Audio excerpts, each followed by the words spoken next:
What's going on, guys? I'm here with Zach, and we just pulled these in a Ferrari.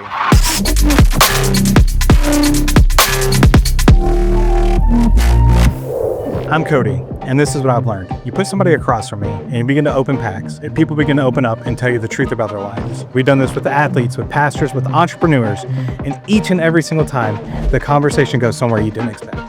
The format is simple. We provide a pack of cards, and the guest has no idea how many there are. We rip till the packs are gone. There's no script, no teleprompter, just real people with real conversations. Subscribe, because each week we're going to be dropping new episodes. Every pack, every person, every story.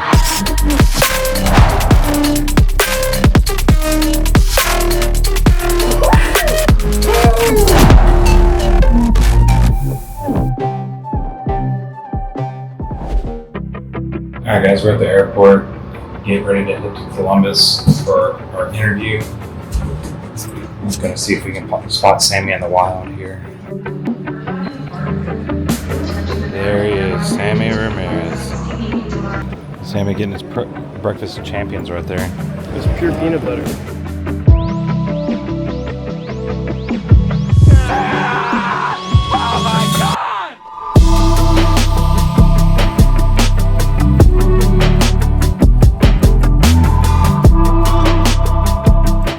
Landed at Ohio something airport. John B. Glenn. Jonathan something airport, and we're about to drain the Krakens and be on our way. It's more like a wig trio. We just picked up our rental. Cody has this crazy upgrade thing where he can just walk up to any car and just take it. And for a second, I thought we were just getting into a random car. I thought he was stealing it. I was like, what's going on? Is the gas full on it? Yes. You're gonna fill it up when you come back? Yes. What was this whole idea? Where did this idea come from, and what are we doing? Just give us a cool little breakdown. So the idea comes from is, I feel like our world's full of division. You have political divisions, religious divisions. You have divisions in parenting styles, and do you collect baseball cards or Pokémon cards or Magic cards? There's a big division. We all have opinions, and we're taught as a society that if we disagree with somebody, you can't be friends. They don't have the same viewpoints as you or whatever. But I believe that society heals from conversations. And so what I wanted to create when we started looking at this concept was, how can we have conversations with people to provide value for young entrepreneurs, for young athletes, for people who are struggling with just different identities, the religious identity. How can we open up, have real conversations with people in a safe space where people can just share their beliefs and not be judged? Now, obviously, the internet's going to judge everybody, but our goal is to have conversations with people and just be real. No judgment from us, at least on our side, when we're interviewing or when we're talking. We want to have true conversations, and I have these with some of my clients in my workspace. I have clients that are of the Muslim faith. I am not. And so the things you're not supposed to talk about, religion and politics, is what we talk about 90% of the time I'm with them. And we have good conversations. I don't have to agree with them, and they don't have to agree with me, but we have good conversations, and there's no argument, there's no malice, there's no ill intent. We just have conversations. And so how can we do that within the Pokemon space to, one, get people interested in the collecting, whether they're interested or not, or can we get them, provide value outside the Pokemon space where we have a fun activity where people can see parents that don't understand the TCG world, but their kids are in it and they're like, where do I start? This channel's there to provide value for the parents as well. So they can get information on what cards are valuable, what not, like that. They can also get content that's geared towards them, whether it be from a wife's perspective, from business perspective, athlete perspective, religious perspectives, just having real conversations with real people. So that's why our tagline's every pack, every person, every story. Everybody's got a story, and I want to hear it.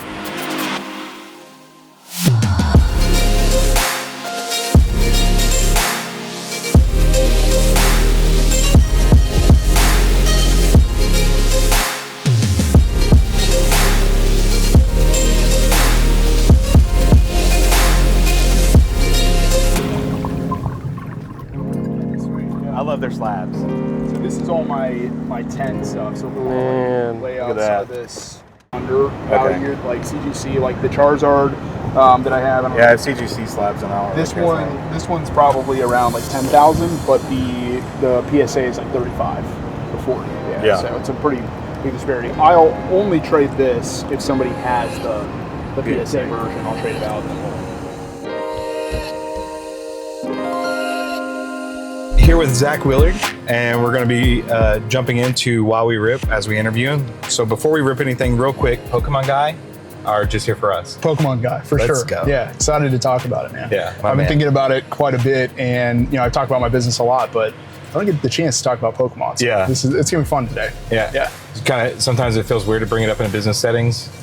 Yeah, you never know who's into it and who's not, but I feel like nowadays, like there's a lot of people that are into it, maybe Yeah. closeted. They haven't like come out and said like, yeah. hey, like I'm a Pokemon collector. So now I think we need to mainstream people talking about it, and be more vocal. So that's what we're 100%. doing today. Yeah, I get super nervous when anytime I bust this out or on the plane where we're getting ready to rip packs. It's like, hey, let's rip some packs. I brought some Ascended Heroes for us to mess with. If I hit a God pack in a plane, we'd probably be landing. I wouldn't have made it here. How'd you even end up on the show with us? Yeah, great question. I think you reached out and you kind of pitched me on the idea of what the show was going to be all about. And I was like, dude, that's an awesome idea. Like, rip packs, talk about business, talk about life, talk about Pokemon. I was 100% down, like right off the bat. So let's go. Yeah, and I guess I'm the first one, right? You're 100% first one. So if it fails miserably, we're blaming Sammy. That's a lot of pressure for me, man. Yeah, That's no, a lot. we're gonna blame Sammy. Oh, we're gonna blame we don't Sammy take the back blame. there? Okay, yeah. Give us a 30,000 foot view of who Zach Willard is. So Zach Willard is an entrepreneur, an investor, and we'll talk probably a little bit about that today. Pokemon collector, watch collector, car enthusiast, dog dad, and a husband. Yeah, I guess. yeah. So that's kind of the high level of who I am, and there's more to discuss, I think, in a lot of those things. 100%. All right, so it brings us to our first pack. We are ripping Paldean Fates today. For those who did not know, Zach does not know the number of packs we are ripping. We're just going to talk till the packs are gone. So Zach gets the honors of the first one. Let's see what he pulls up. So Excited for this. Oh yeah. As a Pokemon collector, I respect the Paldean Fates cards, and there's some good ones in here. I want the Bubble Mew. I pulled the Charizard. I want that Mew. I'm gonna pull the Mew. So All right, let's see. Yep. there we go. All right, get through the commons. Start the uncommons here. See, you're running into the glitch Sammy has. I skipped ahead. Yeah. He has. Ooh, that Gengar is actually pretty sweet. They say the trick's to lick your fingers. I just don't trust myself. Then you get a PSA 7. Uh-oh. Got an IR. Nice. Right Hey, off that's the the one I rip. called out in the airport. That's a good sign. Yeah. First back. Okay. Right on. Let's throw that into a penny sleeve. Yeah. Magic right there. Nice. Not a bad way to start out is open up, getting an IR. Not a bad way at all. All right, so I want you to take us back before any of it worked. What were you actually doing when you first started? And while you do that, I'll rip my pack. I think that I was thinking about kind of the origination story, and since the podcast is going to be about Pokemon also, there's kind of a lot to discuss. And we were just kind of talking about this before we got started. Pokemon, I think, has played a bigger impact in my business journey than maybe I first thought. And I'll explain what I mean. Very nice. Baby shiny. You keep going. We'll let the hits go. Yeah. I'll explain what I mean. So, like, when I was a kid, obviously, and I was trying to think back when this started. I want to say it was maybe 3rd or 4th grade, 1995, 96. I was probably, anywhere from 8 to 10 years old at this time. And I lived in Arizona, and I was obsessed with Pokemon as a kid. I remember on the playground, trading cards with a kid. I remember this kid named Nathan specifically. He used to always bring in really cool cards and trade with him. So I kind of learned, how to negotiate, I think, at a really early age. Then eventually we moved from Arizona to Ohio, and I got even more into it. My neighbor lived next door. His name was Willie Pollock. He was like super into it. He had all the Japanese set, all the base sets, cards. And then we had a couple guys lived up the street named Jeff and Ian Reinhardt, and they were super competitive. So not only were we collecting, but we were also building decks and like competing against each other. So a couple times throughout the week, we would like set up kind of like our own Pokemon league where we would battle, and we would all put in like our top cards, and then whoever won got to have those cards. So just some of the things I remember when I was younger, and that's kind of where competitive nature came from, on top of like, you know, really learning how to negotiate. And beyond that, once I got a little bit older, I wanted to make money, and I didn't come from a family that had a lot of money. My parents were amazing, but you know, if I wanted to buy something, I had to go out and raise the money for what I wanted to buy. So I got into door-to-door sales. I was knocking doors, I was mowing yards, I was raking leaves, I was shoveling snow to generate money, and then me and Willie, my neighbor, would go down to this local antique store, and we would buy Pokemon packs with the money that we had made. So you know, that kind of segues us into what did I do for my primary business later on, which was door-to-door sales. And it was something that, you know, I didn't really even understand the association between the two, but I was doing this when I was younger to generate money because you could just go out and find a customer. And that's essentially what, you know, my business ultimately was, you know, in roofing, and we would go around and knock doors and be able to help customers with their damaged roofs. So not the most glamorous, but hey, those playground deals, you start willing and dealing and you learn. 100%. All right, next pack for you. I'm going to ask you a question while you rip too. Cool.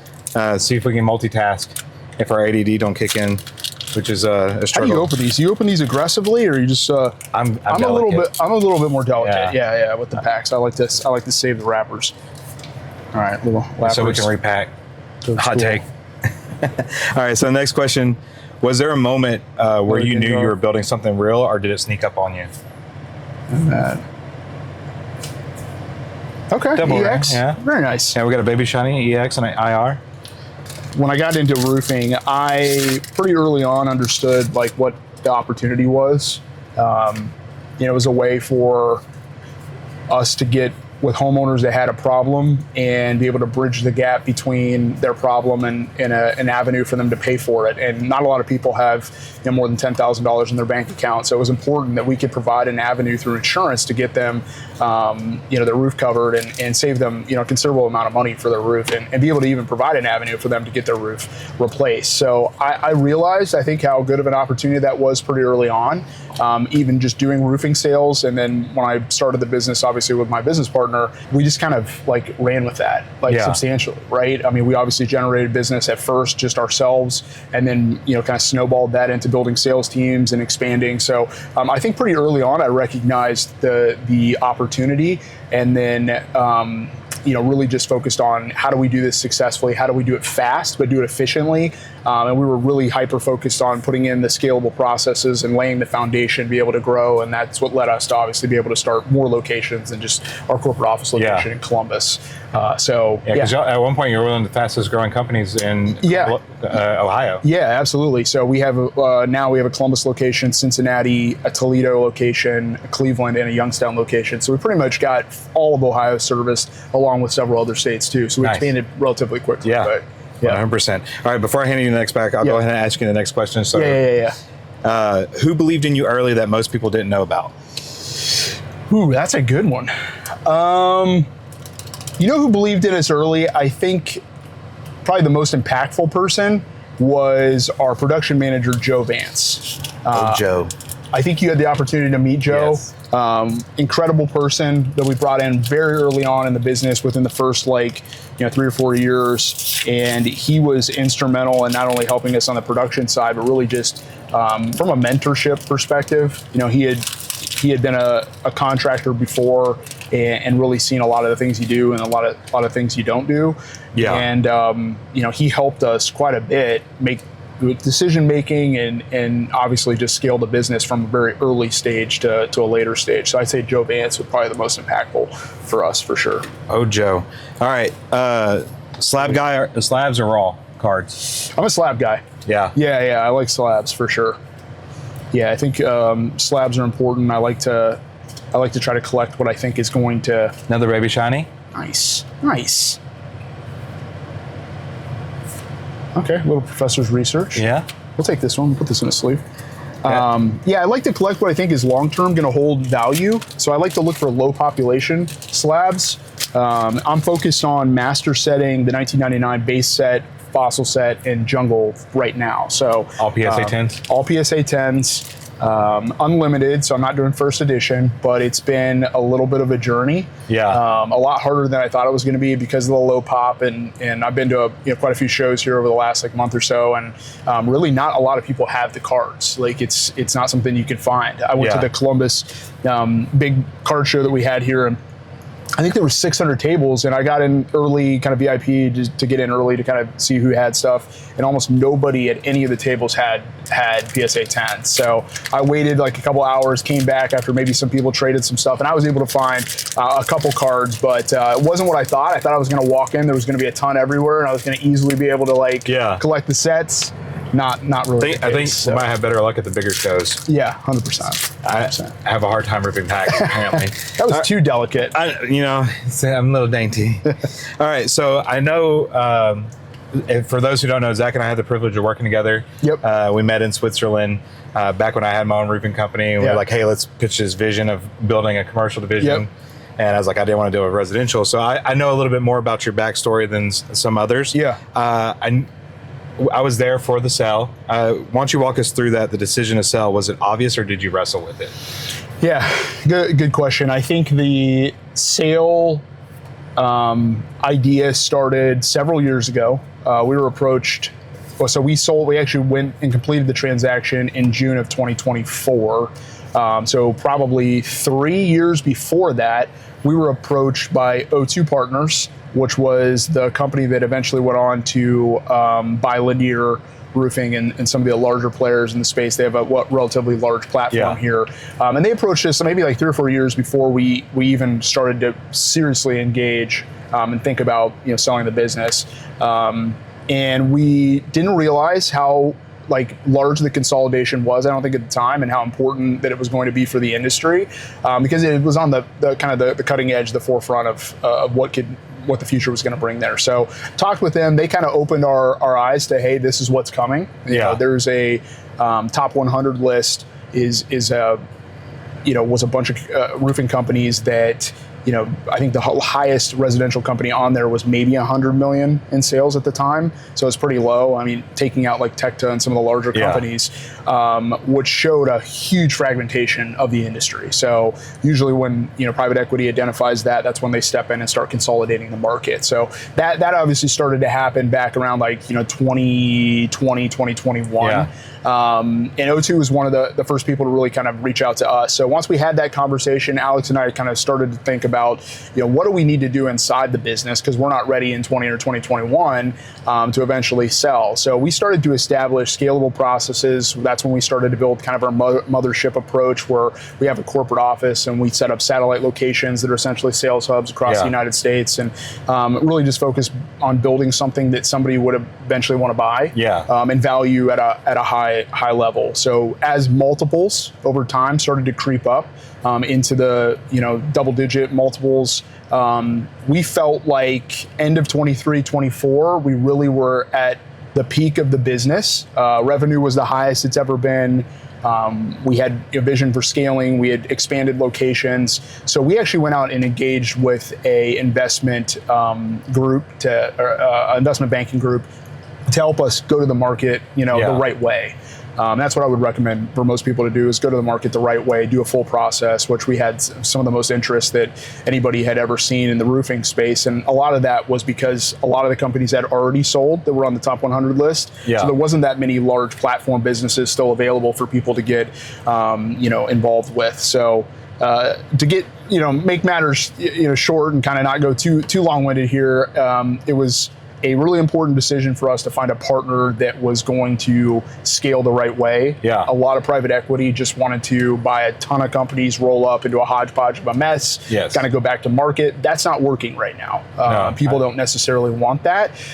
So we wanted to do it differently. We wanted to organically grow and then start to tack on businesses to the organization that really, started to kind of be an area of focus for us. Could be like a retail business if we wanted to open more retail, or a commercial business if we wanted to focus onto that. And that's still the plan today. So, Nice. Yeah. All right, next pack. All right, let's open some All right. packs. The day it closed, what did it actually feel like? Did you feel like you thought it would? Yeah, this is actually kind of a funny story. So, I think everybody thinks it's glitz and glam to like try to close a business. So I would say for the majority part of the process, not to give too many details about the process, but you have to build out a data room for whoever's going to be interested in your business. That data room will be tens of thousands of files that you have to kind of put together and put in one place, just so obviously companies can value you and understand kind of what you have to offer. So we had been working on that tirelessly up towards the end, and then you have to go through a process where you meet with the management groups for your top suitors, so like your top 10 or top 8 people that are interested in your business. We did full day meetings with them where we had to kind of sit down and explain everything that we do, obviously for at the business, which is a super great way to get to know the people that are interested in your business and what you absolutely should do. Oh, nice. Is that a SIR? And student, yeah. Or is it ultra rare? Ultra rare. Okay, full art. Nice full art. Nice full art. I gotta catch up. Zach's getting the hits. Yeah, man, you're giving me too many packs here. So, leading up, what I'm getting at is leading up to the actual sale day, your legal team, their legal team, your investment banking team, their teams, everybody's communicating. It's a kind of a big deal, for weeks leading up to it. And then like right when you're about to close, they give you a closing day. And typically what happens is all the legal teams make sure all the paperwork is signed. And then the next day you kind of get on a call and everybody says, congratulations. Well, there was a lot of work to get the deal closed, and our teams were working overtime, and I don't think we slept. I think there was calls we had to hop on with our legal team all night, paperwork that needed to be signed, all the way until the next day. I maybe got an hour of sleep, and then we had the call. Yeah. That was the congratulations call. Hey, we're closed. The wires have all hit. Everything's good, type of thing. So to be honest with you, I don't really fully remember it because you're like, I was so tired. I'm but exhausted. I need rest. the most insane part about this was I had been struggling with Microsoft Teams on my computer for some reason for like weeks leading up to this. I don't know what happened, but it just wasn't functioning right. Well, they did the last meeting, that last call in Microsoft Teams, and it didn't work on my computer, so I missed the call. I missed like 90% of it. I hopped on at the very end, and they were like, all right, everybody, thanks so much. And they all got off, and I'm like, wait, what happened? Hot take, team sucks. Yeah. I'm not on my Google Meet all day. Yeah, absolutely. So that's the story behind what the closing day kind of felt like. But it's an incredible feeling to know that a business you created is valued and people want it. Yeah. And Another baby shining. Very nice. I feel like we're actually getting some good stuff so far. So far, yeah, it's been the best luck I've had with Paldean, except when I pulled the SIR. So, and this is relatively difficult to talk about stuff and open packs. I didn't realize how hard it was going to be. It is actually hard. Yeah. So we're figuring it out. All right. I'm going to throw some of these in sleeves. Okay, I'll do that. My OCD's kicking in here that these cards are going to get damaged. I obviously. I'm like one of those people that when I open packs, everything has to be perfect and laid out. And I have to have like each card, I have to have my commons in a pile, uncommons. So this is throwing me off here. All right. Here we go. Mime Jr. Nice. Oh, Whopper. All right, what's one card you regret selling?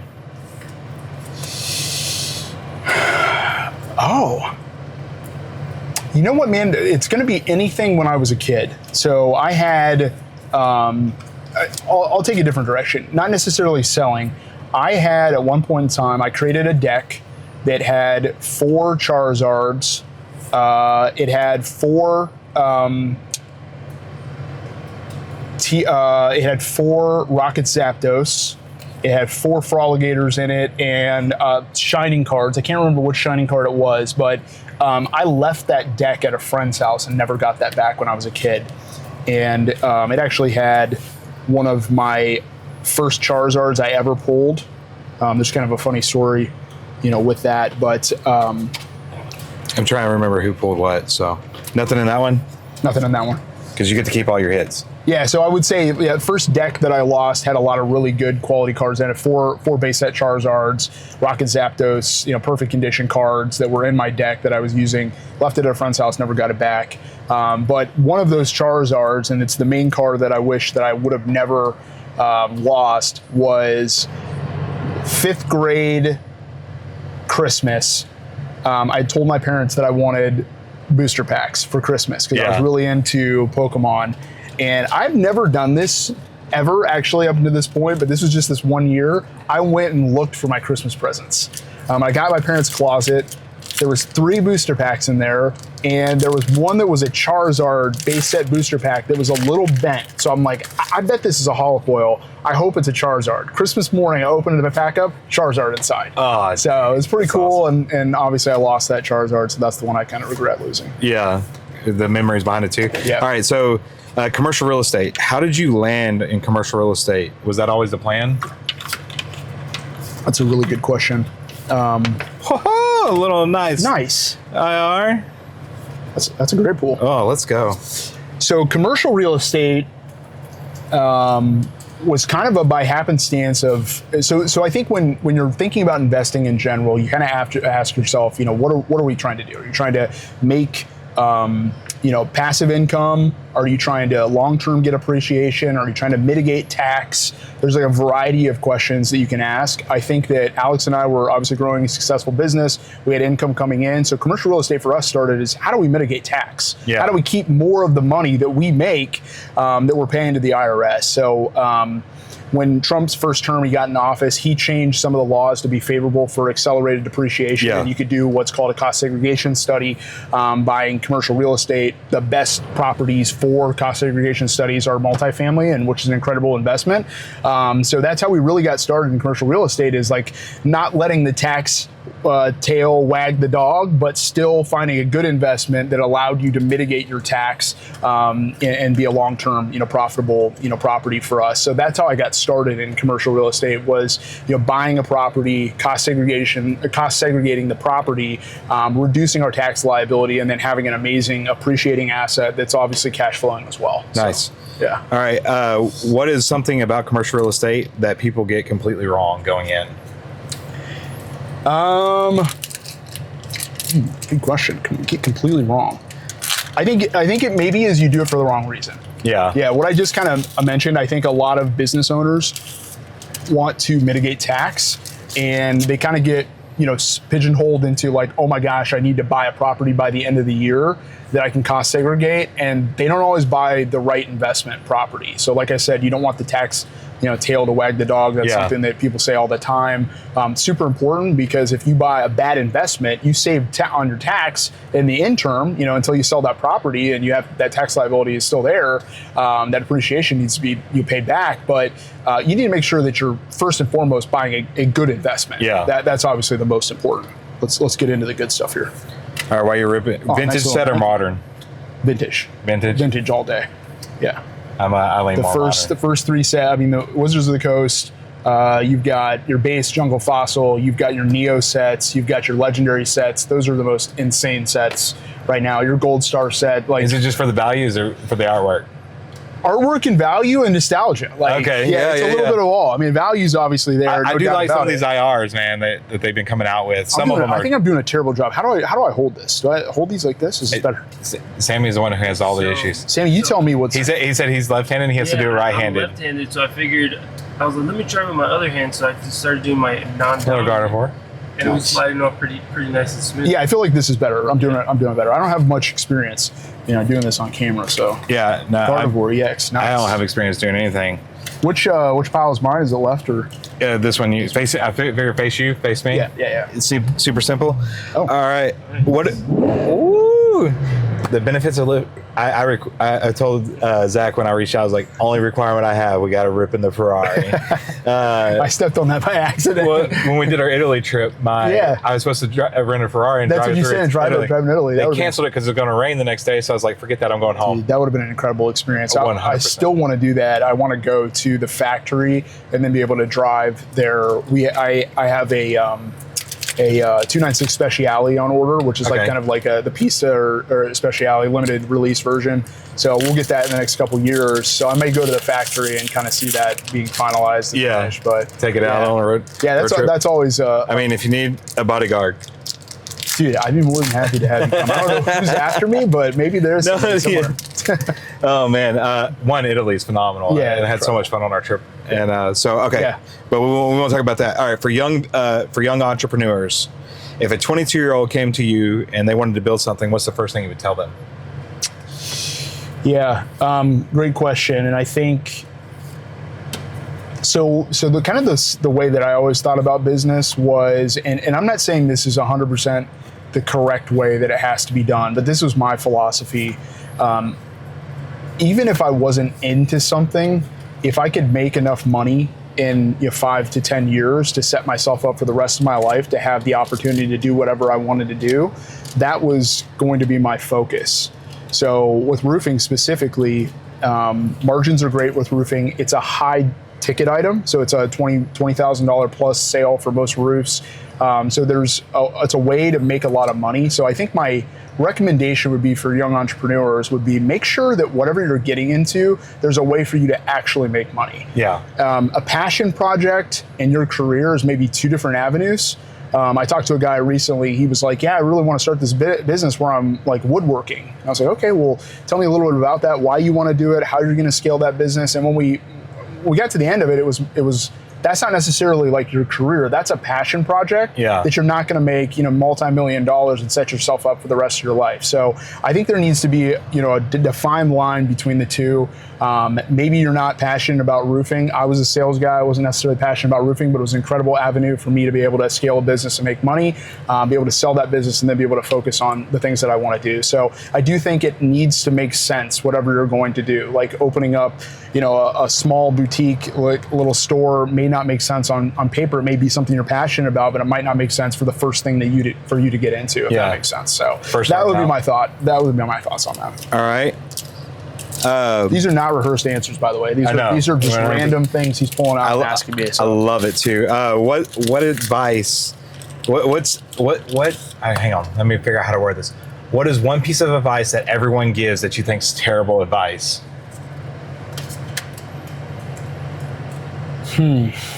Terrible advice. Man, that's a good question. I think that I'll tell you what I think about self-help and getting caught up in that whole realm. I think that everybody can benefit from being educated, right? Yeah.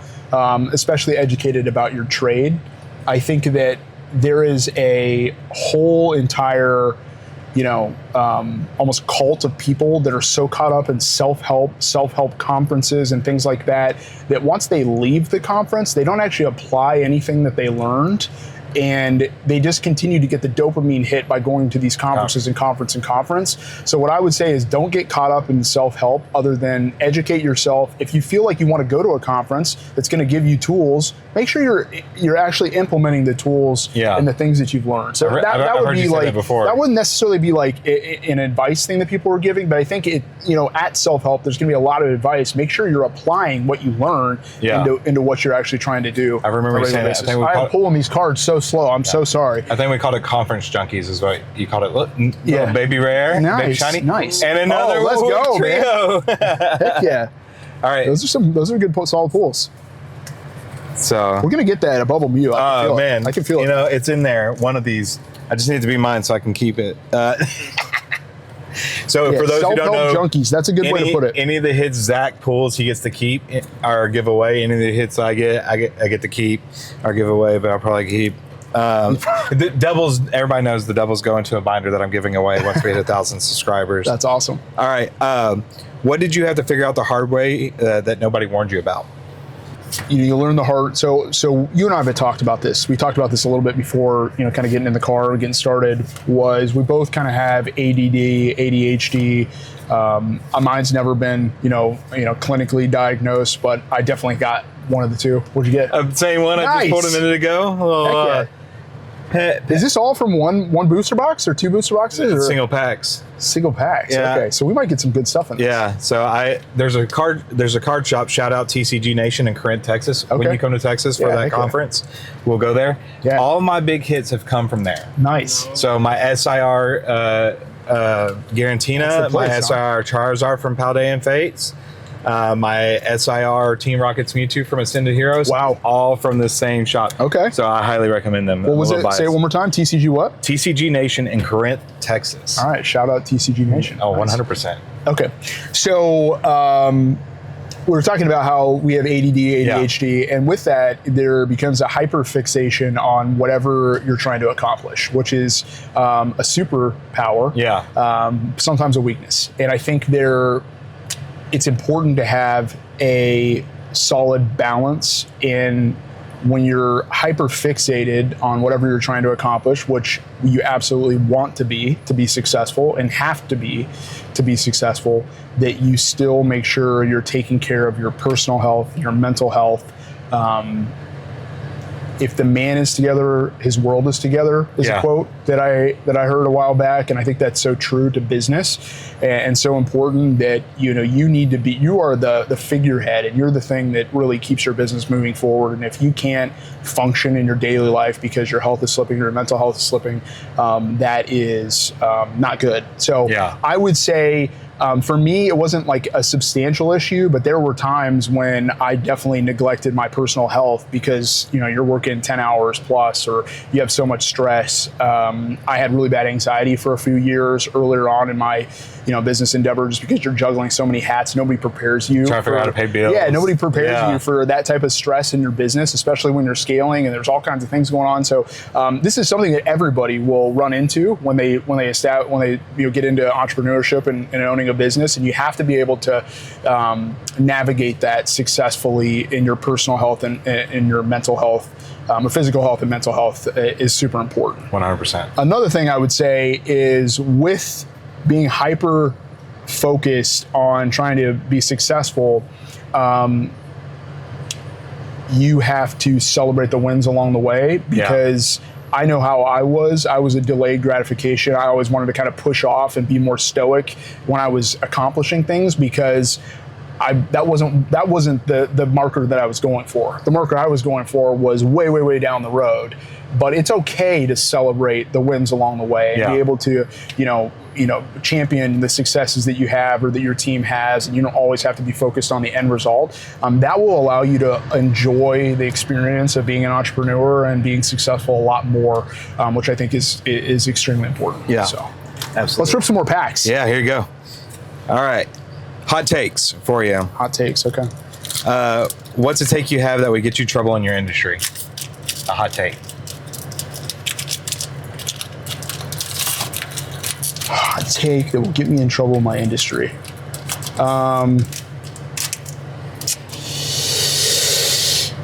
The first one that comes to the top of my mind is, I'll ask a question, and I'd like your opinion too on this. Okay. Yeah. So we'll go through back and forth. It's roofing. Yeah, it's roofing related. So there's companies out there that are focused on solely insurance work. Yep. And there's companies that are focused on retail work. And I think it's to be debated in the industry if your insurance salespeople are true salespeople, I think is the question. And I'd like your opinion on that. If our insurance salespeople are true salespeople, I would say they are. They have to negotiate. They have to overcome objections. But a retail sales style is completely different than an insurance sales style. True. It's kind of the same thing as if you're comparing inside sales versus outside sales. Yeah. Or what we called in when I worked at Dr. Pepper, small format, large format. Yeah. The sales style is completely different. Yeah. Large format's it's not negotiated. It's negotiated at a corporate level, and so I would say they are. Yeah, I think that's a good way to look at it. I would say they are and they aren't. I think the door-to-door aspect is 100% sales and a skill that is way different than retail. Yeah. Right? Being able to knock a door and within a certain amount of time pique that person's interest so they let you up on the roof and eventually spend $20,000. We used to say we're the best door-to-door salesman in the world because we knock a door and we get a $20,000 sale. It's delayed. It's not necessarily going to happen right then and there, but it's a high ticket item that you get from knocking a door. So I think that's an incredible sales feature.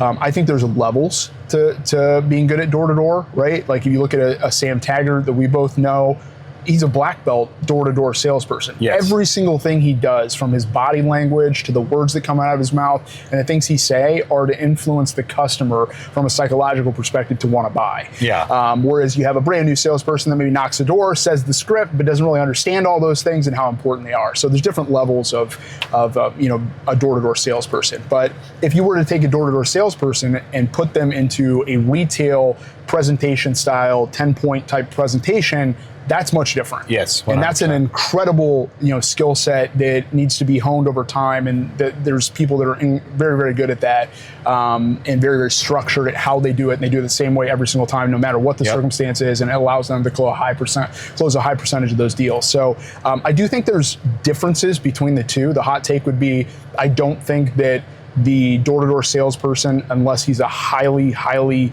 of an anomaly person, is going to be the greatest, retail closer at the table, which can oftentimes hurt companies because they just want to get in and get the check and get to the next one. They don't necessarily want to sell the upgrade, sell the gutter system, sell whatever else is there. So that would be the hot take. It is a little bit different, and it's hard to get people that are good at door-to-door to be good, well-rounded. And there's companies out there that have done that and are successful from it, and there's companies that haven't done that, and their door-to-door salespeople really shouldn't be doing the contracts when they get in front of a customer. So that's a hot take. All right, who has the best slabs? PSA, CGC, Beckett, or Tag? Ooh, this is controversial. This is definitely it's a hot take. I don't know if I'm educated enough about the other ones to speak about who they are and what they're all about. I'll tell you who has the nicest looking slabs is Tag. Yeah. It seems like based off of the way that their volume has been, here recently we talked about this, they're increased 55% in their total volume that they've taken in, while PSA has been down, is a very good showing for them to kind of pop on the scene. I think PSA still owns the market from a value perspective, which is really hard for people to want to send their cards into any other, grading company if they know that, they could send it to PSA and get a $35,000 card, or send it into CGC and get a $10,000 card for the same grade. So I think PSA probably still owns the market. Nice. All right, so that was the last pack right there. Zach, if anybody wants to reach out to you, what's the best way for them to find you? Instagram is probably the best way. If you want to reach out, if you're looking to get into, sales of the roofing space, it's absolutely something. We have locations kind of all over the place. Are you looking to just, sell cards? If you have a PSA 10 base jungle fossil, that's what I'm looking for right now. Hit me up. I'm buying. I'm looking for commons, uncommons, rares, the energies, literally everything. I think I have about 38 of the 240 cards in those sets. So I need a little bit of everything. So you can reach me on Instagram. It's Mr._Willard CEO. That's Mr._Willard CEO. Let's go. Awesome, all right. Man. So with your hits, let's show off our hits for the folks. I got some doubles that are going to go in the doubles binder. So for your hits, do you want to keep them or give them away? I think I'm going to give them away. All right. And I think I want to give you one of my slabs that I have as well. Okay. That you can give to one of the viewers. Let's go. Of your choice. So you better find him if you have a base set so he can buy it. Absolutely, man. So we'll go back. We'll pick a slab to give to one of the viewers. And I think it's something cool for people that are just either trying to get into Pokemon collecting, or if you're already into it, you get a free card. So. Awesome. So if you want to enter the giveaway for the cards and for the slab, like, subscribe, and comment below, and we'll do a drawing. We'll probably do it. Let's see. Next show, we have the show in July. It's second week in August. Also, we'll give you a date. We'll put it on our channel. We'll put it right here. When you started in the hobby, in the comment. Yeah. We want to know. All right. So Sammy will put a date right here, where my finger is. You got that, Sammy? That's when we'll do the giveaway. We'll live stream it. We'll but enter, and so we'll give it away. I'm awesome. Thank you, Zach, Awesome. for Hey, joining. man. Thanks so much, man. It was awesome. It was fun. It's so cool to do it in his Ferrari too. Yeah. I love the smell. I may just sleep here tonight. So Hey, reach out anytime. I'm down to talk about Pokemon. It's let's fun. go. All right. See y'all later. See you.